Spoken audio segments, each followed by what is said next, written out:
आइए भैया, सभी को मेरा नमस्ते प्रणाम है। और मेरा कुछ ना कुछ वीडियो डेली आता रहता है और हम चाहेंगे कि जितने मेरे ऑडियंस लोग हैं सभी को मेरा प्यार भरा नमस्कार है। और मेरे चैनल पर बने रहिए आप, अजीत यादव ऑफिशियल पर। और आइए हम कुछ कोशिश करते हैं गाने का। ये गाना अच्छा लगे तो प्लीज़ अपना आशीर्वाद बनाए रखिए, कहना है।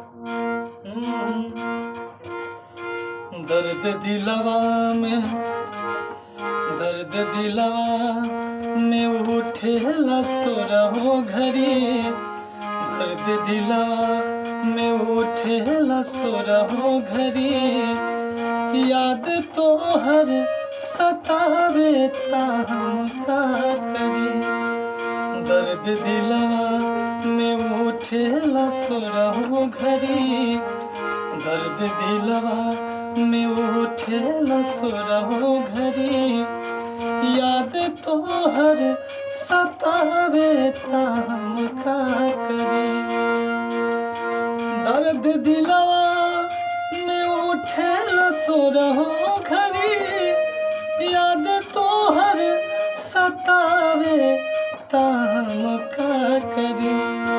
दर्द दिलवा में, ओ दर्द दिलवा में, दर्द दिलवा में उठेला सोरहो घड़ी, याद तो हर सतावे ता हम